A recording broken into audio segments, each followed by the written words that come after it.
Sir, if you sign that, it won't just cost you money. It will cost you everything. The words didn't exist yet in the room, but the tension did, thick and electric, humming beneath the polished glass table as the countdown clock on the wall ticked down in silent authority. 2 minutes and 15 seconds to finalize a deal worth $2.4 billion. The boardroom on the 42nd floor overlooked downtown Chicago, sunlight slicing through floor-to-ceiling windows and reflecting off chrome fixtures and crystal water glasses, casting sharp lines across tailored suits and unreadable faces. Richard Cole stood at the head of the table, fingers resting lightly on a Mont-Blanc pen, his posture effortless, controlled, the kind of presence that didn't ask for power, it assumed it. Around him, executives shifted in their seats, legal advisors whispered final confirmations, and a junior partner adjusted his tie for the third time in under a minute. Every movement was precise, rehearsed, part of a machine that had never failed him before. Behind them, near the far wall where the light didn't quite reach, Ava Brooks stood still, tablet held close against her chest, her badge catching a faint glint of reflection before fading back into shadow. No one looked at her. No one spoke to her. To them, she was just the assistant, the one who brought in files, took notes, and disappeared before anyone had to remember her name. The screen on the wall flashed, 1 minute and 58 seconds. A quiet beep. Richard glanced once, then back down at the final page of the contract, the signature line waiting like a finish line no one questioned. Everything cleared, he asked, voice calm, almost bored. A senior attorney nodded quickly. Fully reviewed. No outstanding risks. Another voice followed, confident, eager. This positions us perfectly for the European expansion. Heads nodded. Agreement moved through the room like a wave. No friction, no doubt. Ava's eyes didn't leave the document mirrored faintly on her tablet screen. Line 12. Subsection C. A clause buried deep enough to be overlooked, but not invisible. Not to someone who had read every word twice, while everyone else trusted the summary. Her thumb hovered, just slightly over the screen, as if touching it again might change what she had already seen. It didn't. The numbers aligned wrong. The liability didn't transfer the way they thought it did. It reversed. Quietly. Completely. The kind of mistake that didn't explode immediately. It waited, patient, until it was too late to undo. The clock ticked. 1 minute and 21 seconds. Someone chuckled softly at a side comment. A glass shifted. Fabric brushed leather. The room felt warm, controlled, safe. Ava's grip tightened just a fraction, her pulse steady but louder now in her ears. She looked up, just once, toward the man about to sign. He didn't see her. To him, she was part of the background, like the wall, like the light, like the air. The pen lifted. A small motion. Almost nothing. But in that moment, everything balanced on it. And still no one asked if they were wrong. The pen did not touch the paper yet, but Ava Brooks could already feel the consequence of it. Like a storm you hear long before you see the clouds. And for a moment she did not move, not because she was unsure, but because she understood exactly what it meant to speak in a room where no one expected her voice to exist. She had learned that lesson early, long before this building, long before the badge clipped to her blazer, back when the smell of industrial cleaner clung to her clothes as she waited after school for her mother to finish the night shift, sitting on overturned buckets in empty hallways while fluorescent lights hummed overhead, watching people walk past without ever looking down, without ever asking her name.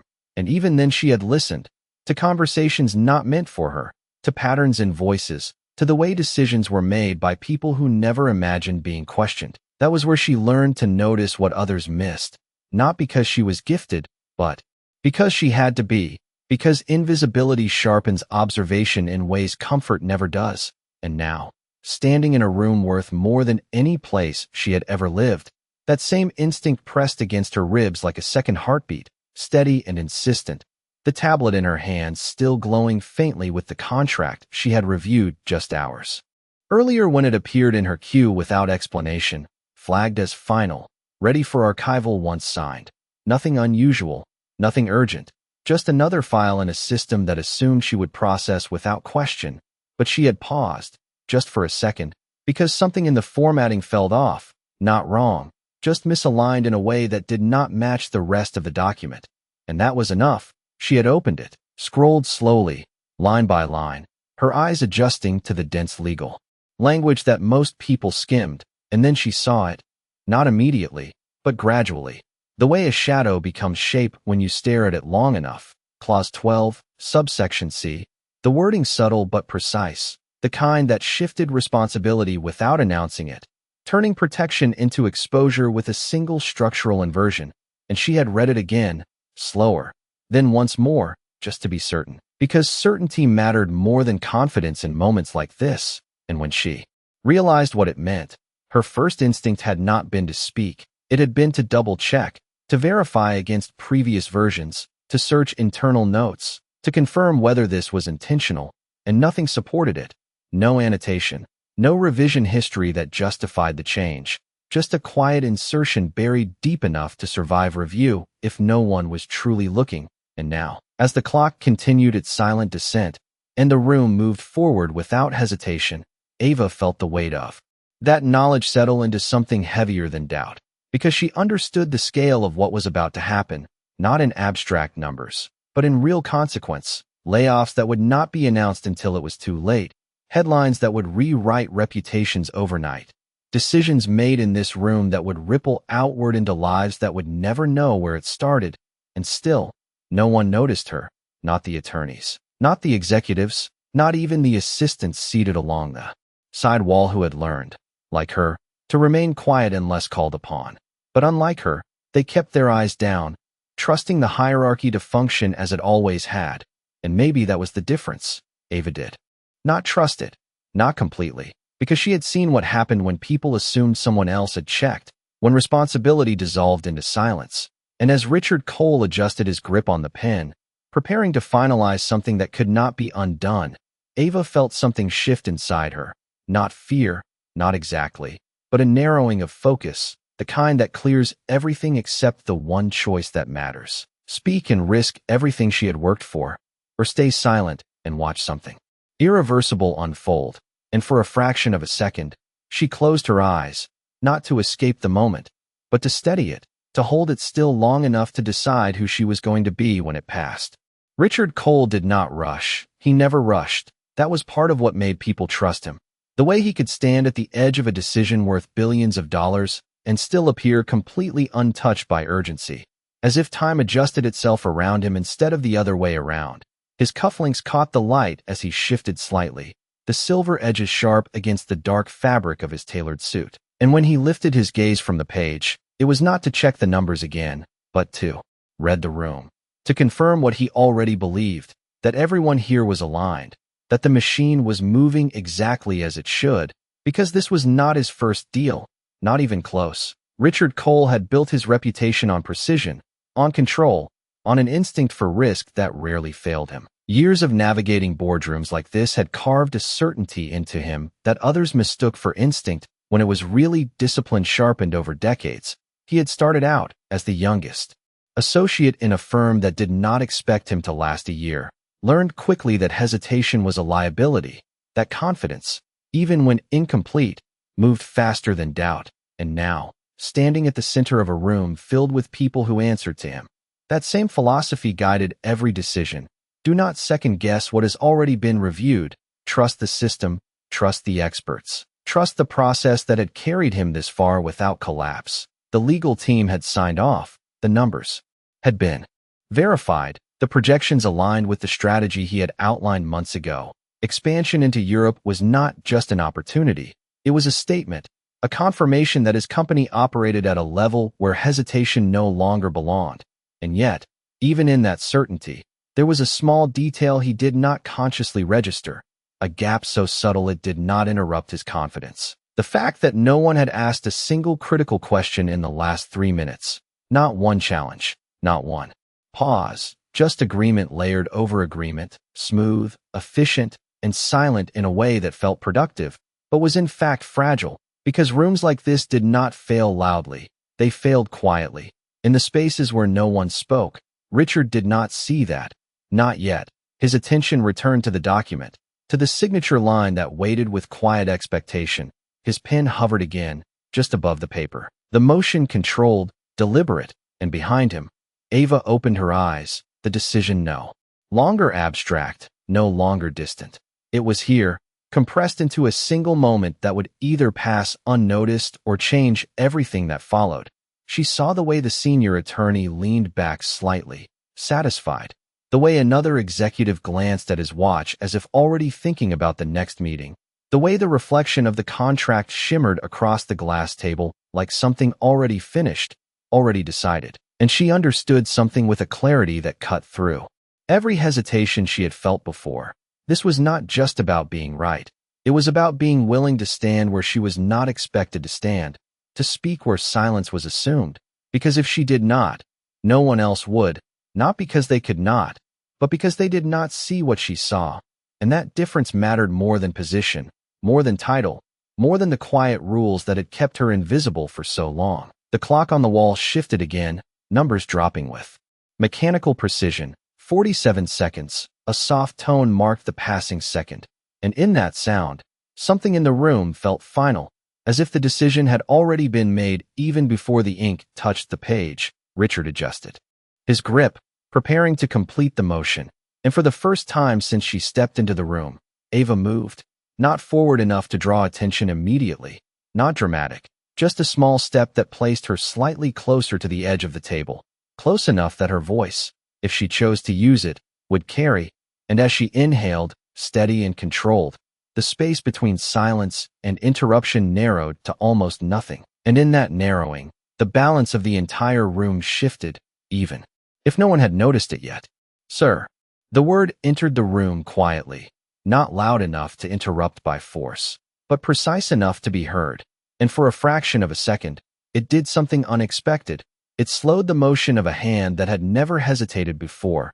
Richard Cole's pen paused just above the paper, not fully stopped, but no longer moving forward either, and the shift was so subtle that only those closest to the table noticed it at first. A slight change in rhythm, a break in the seamless flow that had carried the room until now. Heads turned gradually, not all at once, but in a sequence, one executive glancing over his shoulder, then another, until attention drifted toward the far end of the room where Ava Brooks stood, her posture straight, her hands steady despite the weight of every eye that was beginning to register her presence for the first time. And for a moment, no one spoke, not because they were listening yet, but because they were recalibrating, trying to understand why someone like her had chosen this exact moment to step forward. Richard did not turn immediately. His gaze remained on the document, but his voice came, controlled, neutral, carrying the expectation that whatever this was, it would resolve quickly. Yes, he said, without looking up, as if acknowledging a minor interruption rather than inviting a challenge. Ava did not rush her response. She had already crossed the hardest line. Speaking again was no longer the difficult part. There is an issue in Clause 12. Subsection C, she said, her tone even, not defensive, not apologetic, just clear, and the words landed in the space between them like something that did not belong. A detail introduced too late in a process that had already declared itself complete. A few people exchanged glances, confusion first, then something closer to disbelief, because the implication was not small. It was not about formatting or preference. It was about the integrity of the entire agreement. And that was not something an assistant was expected to question. A soft exhale came from somewhere along the table, followed by a faint, incredulous chuckle that did not quite become laughter. Richard finally lifted his head, slowly, his eyes settling on Ava with a measured calm that masked the immediate calculation behind it. He studied her for a brief second, not searching for the answer she offered, but assessing the interruption itself, its origin, its legitimacy. And then he leaned back slightly in his chair, the pen lowering but not leaving his hand. Everything in this contract has been reviewed by legal, he said, his voice firm now, the authority in it unmistakable. If there were an issue, it would have been addressed already. The statement was not aggressive, but it carried a finality that signaled closure, an expectation that the conversation would end there. Ava felt the weight of that expectation press against her, the silent instruction to step back, to return to the place she had occupied before, unnoticed, unquestioned, but she did not move. Instead, she took a small step closer to the table, just enough to close the distance between observation and participation. It shifts liability in the event of post-merger disputes, she continued, her voice steady. The wording appears neutral, but it redirects full responsibility to our side if any regulatory issue arises. The room changed then, not dramatically, but perceptibly, the kind of shift that starts at the edges, a legal associate straightening in his chair, another executive reaching for a copy of the contract, not yet convinced, but no longer entirely dismissive either. Richard's expression did not change, but his gaze sharpened, the calm still there, but now layered with something more focused, more deliberate. "And you are basing that on what?" he asked, not dismissing her outright, but not conceding anything either. Ava did not look away. "The phrasing in subsection C overrides the protections outlined earlier in Clause 12, she said. "It creates a conditional exception that applies broadly enough to transfer all liability under certain interpretations." The words were technical, precise, and for the first time, the room was not just hearing her. It was processing what she said. Silence followed. Not the comfortable silence from before, but something tighter, more fragile, as if the air itself had become aware of the possibility that something had been missed. Richard's fingers tightened slightly around the pen, not enough to be visible from across the room, but enough to register within himself, a small deviation from the control he maintained. And as the clock on the wall continued its steady countdown, now under 30 seconds, the decision in front of him no longer felt as simple as it had just moments ago, because for the first time, doubt had entered the room, and it had not come from someone he expected to question him. The silence did not hold this time. It fractured, not loudly, but enough to shift the room from certainty into discomfort. A senior attorney leaned forward, flipping through the printed copy of the contract with a little more urgency than before, pages whispering against each other as he searched for the clause that had just been called into question. Another executive adjusted his glasses, eyes narrowing as he scanned the digital version on his tablet, and somewhere near the end of the table, someone cleared their throat, not to speak, but to fill the space that had suddenly become too quiet.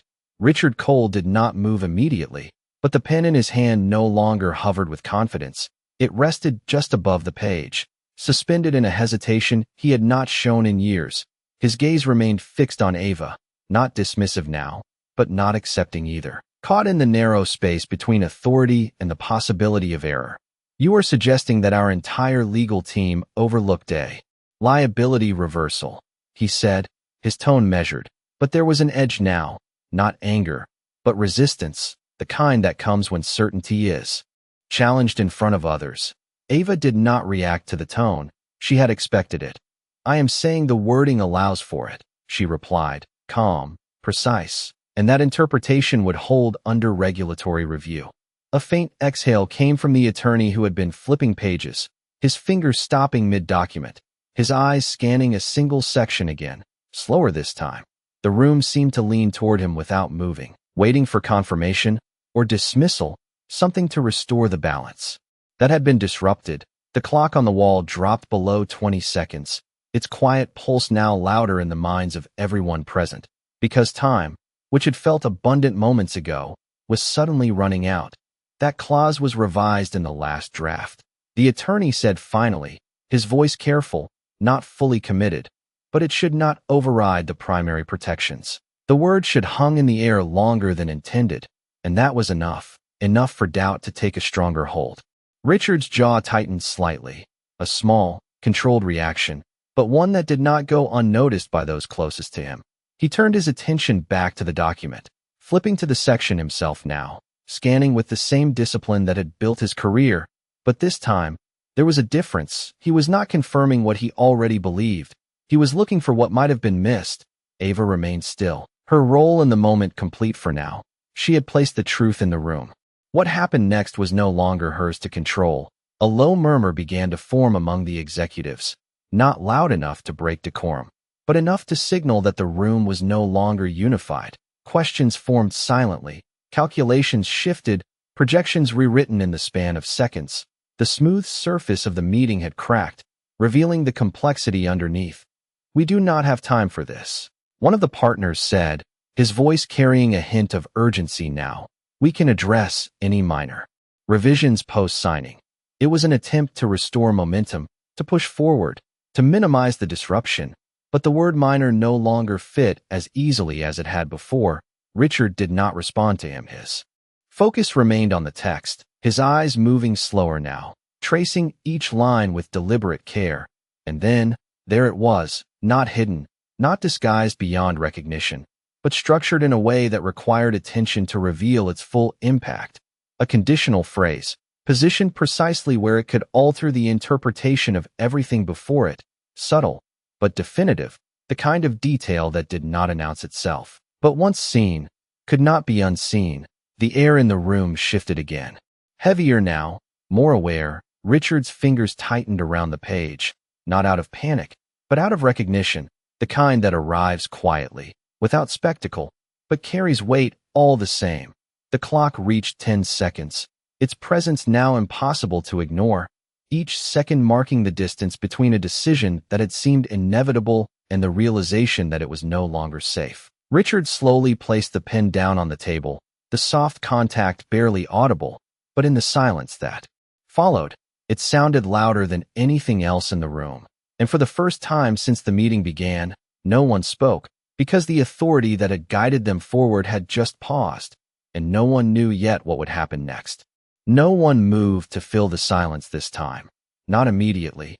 Not even the ones who usually rushed to speak when uncertainty appeared, because what had just shifted in the room was not a small disruption. It was something deeper, something that reached beneath the surface of authority and touched the structure that held it in place. The pen resting on the glass table reflected the ceiling lights in a thin silver line, perfectly still, and that stillness spread outward, settling into every corner of the room like a quiet weight. Richard Cole remained seated, his posture unchanged, but there was a difference now, subtle, almost invisible, the kind that could only be felt if you were close enough to notice the absence of motion where there had always been certainty. His eyes stayed on the page, not scanning anymore, not searching, just holding the place where the meaning had shifted, and in that pause, something in him recalibrated. Not collapsing, not reacting, but adjusting.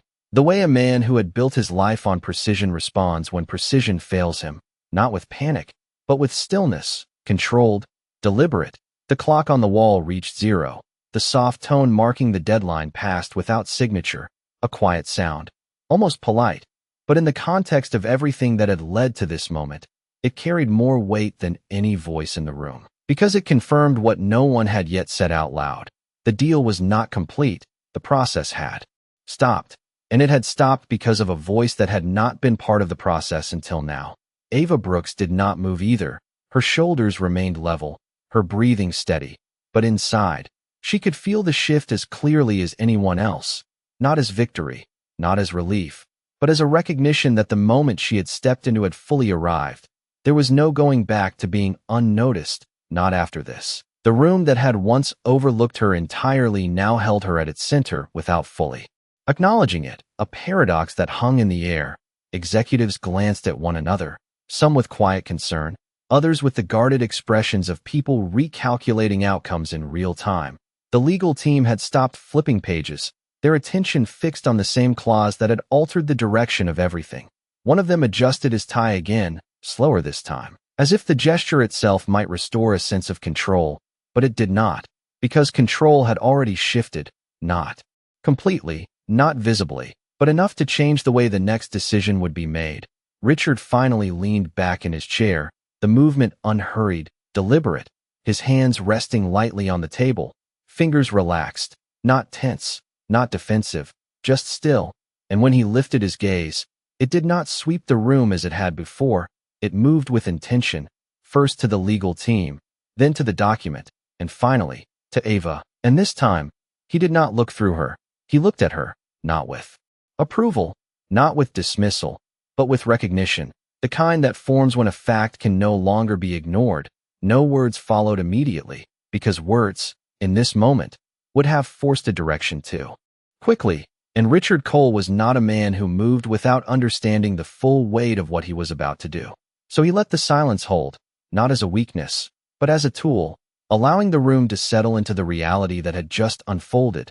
The authority that once moved forward without question had paused, and in that pause, every person in the room became aware of something they had not considered before, that certainty, no matter how polished, could still be incomplete, and that the person they had not seen might have been the only one who truly understood what was at stake. Richard did not speak right away, and that absence of immediate response carried more weight than any command he could have given, because for a man who had built his reputation on decisive action, hesitation was not a weakness but a signal, a recalibration happening in real time. His eyes remained on Ava for a moment longer, not questioning her now, not dismissing her, but measuring the distance between what he believed and what had just been revealed. And then he shifted his gaze back to the contract, his fingers moving slowly across the page until they rested exactly on the clause she had identified. The room followed that movement without being told to, attention narrowing, focus tightening, as if everyone present understood that whatever happened next would redefine the outcome of everything they had prepared for. The senior attorney leaned in closer, his earlier confidence replaced with a more careful precision. If that interpretation holds, he began, his voice quieter now, then any regulatory dispute post-merger would fall entirely on us. He paused, just briefly, as if the implication needed space to settle before it could be fully understood, including liabilities we do not currently control. The words landed differently this time, not as theory, but as consequence, tangible and immediate.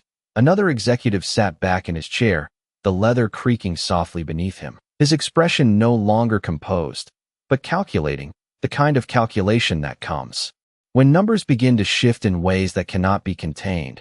Richard closed the document halfway, not fully, just enough to break the line of sight with the signature page.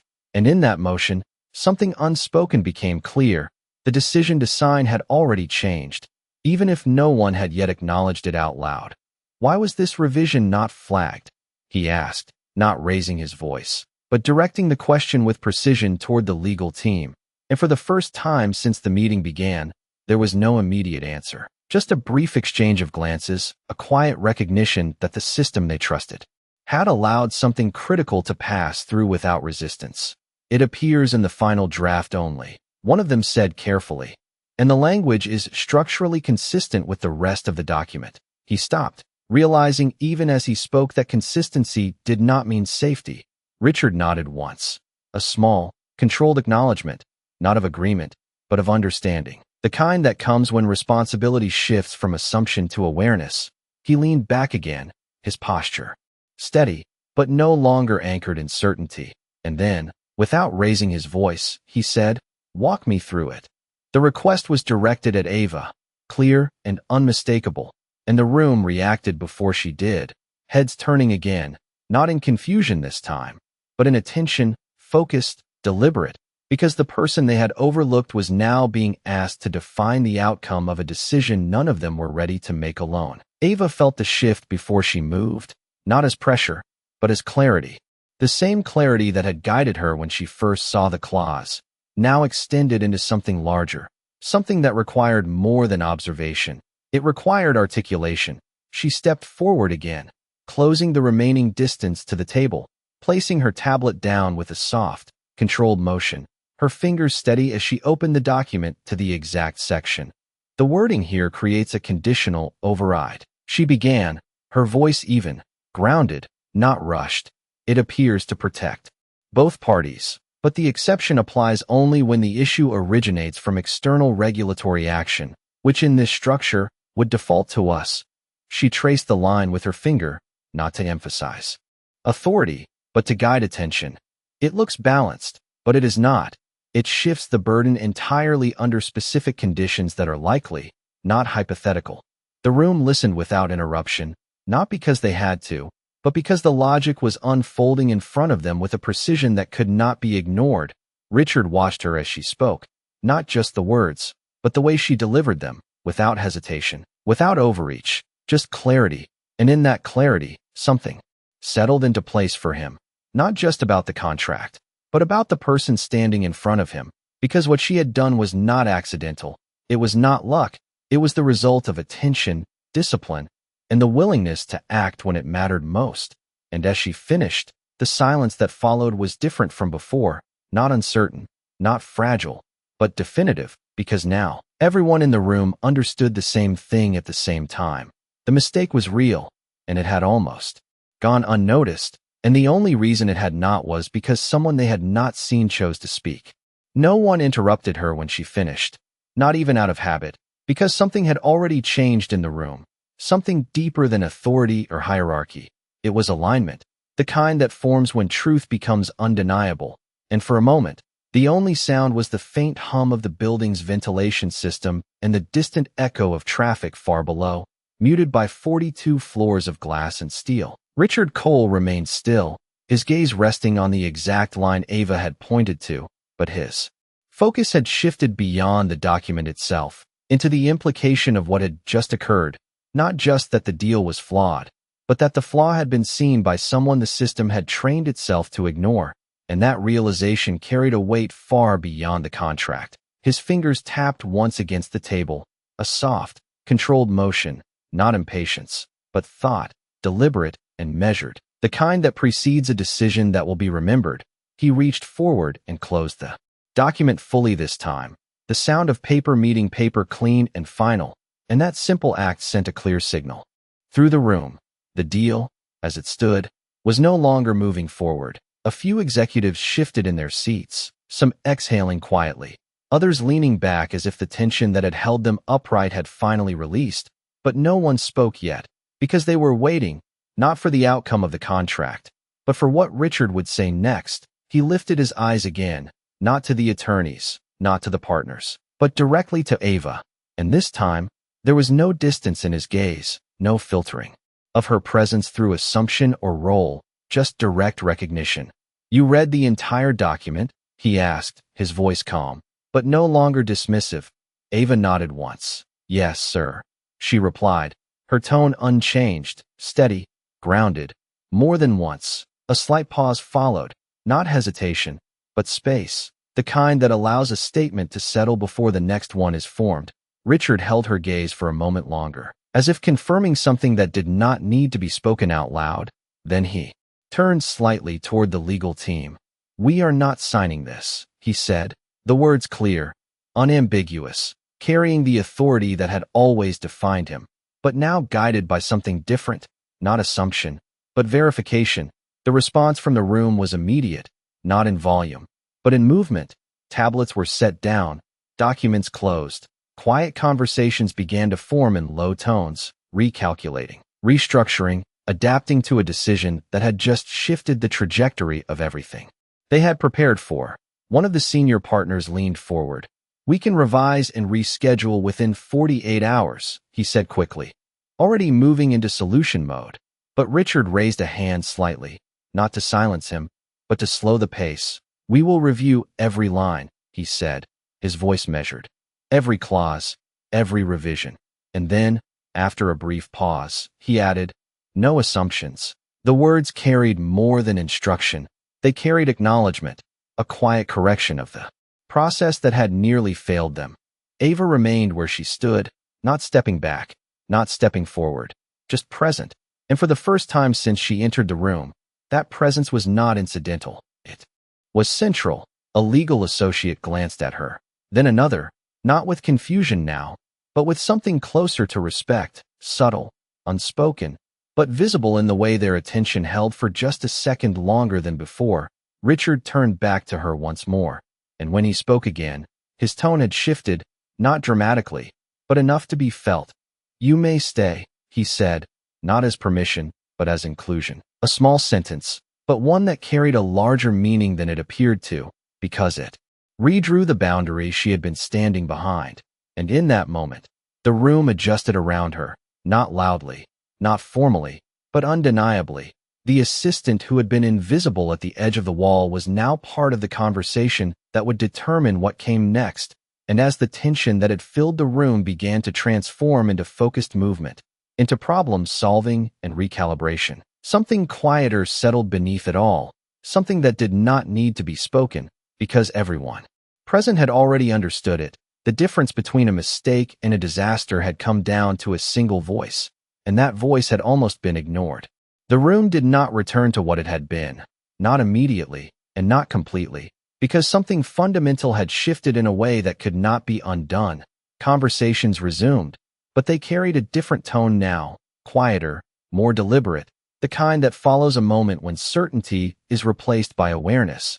Legal teams leaned closer over their documents, tracing language with renewed attention. Executives recalculated projections with more caution than confidence. And through it all, Ava Brooks remained at the table, no longer positioned at the edge of the room, no longer part of the background that could be overlooked without consequence. She stood within the circle of decision now, not because someone formally invited her, but because the moment had made her presence undeniable. Richard Cole watched the movement of the room for a few seconds, observing the shift he had initiated with a single decision. But his attention returned, once more, to Ava, not with urgency, not with expectation, but with something steadier, something closer to respect than authority.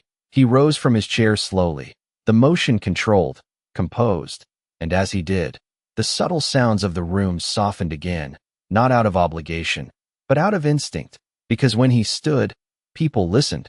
But this time, when he spoke, his voice did not fill the room with command. It carried something quieter, something measured. "You saw what everyone else missed," he said. The statement simple, but direct, and for a moment, it hung in the air. Without elaboration, Ava did not respond immediately, not because she did not have an answer, but because the truth did not require embellishment.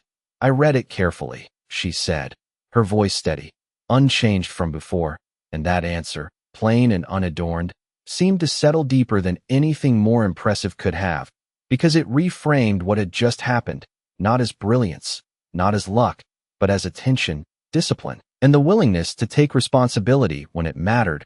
Richard nodded once, a small gesture, but intentional. "That matters more than position," he said, almost to himself, but loud enough to be heard. And in that sentence, something in the room aligned again, not around hierarchy, but around value, the kind that does not announce itself, but proves itself when tested.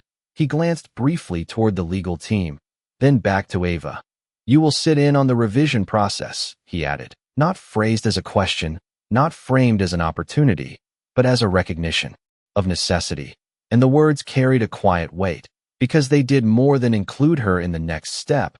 They redefined her role in a way that did not need formal approval to be real.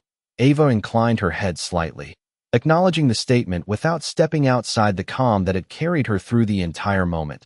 The room adjusted again, subtly, as people returned to their work, but the dynamic had changed, not loudly, not dramatically, but in the way glances lingered a second longer, in the way no one spoke over her presence, in the way silence now included her instead of excluding her. Minutes passed, the urgency of the original deadline replaced by a more careful rhythm, and as the meeting continued, the sunlight that had once cut sharply across the table softened, shifting angles as the afternoon moved forward, reflections changing, shadows lengthening across the glass, until eventually, the documents were gathered, tablets dimmed, and chairs moved back with quiet finality, signaling the end of a meeting that had not gone as planned, but had arrived somewhere more important than any signature could have secured. Ava stepped away from the table last, her tablet held close again, but this time, it was not a shield, not a barrier between her and the room. It was simply part of her work. She moved toward the door without drawing attention, the same way she had entered, but the difference was not in her movement. It was in the way the room responded, or rather, did not ignore her. A few eyes followed her briefly, not with curiosity, not with surprise, but with acknowledgement, quiet and unspoken. And as she reached the glass doors, she paused for just a fraction of a second, not to look back, not to confirm anything, but simply to take a breath, steady, measured, before stepping forward. The door opened with a soft motion, the hallway beyond calm and bright, and as it closed behind her, the sound was gentle, almost silent, but in that silence, something remained, not in the room, not in the contract, but in the space where a voice had been heard when it could have been dismissed, and the quiet that followed did not feel empty, it felt resolved, as if the room itself understood what had just happened without needing to say it out loud.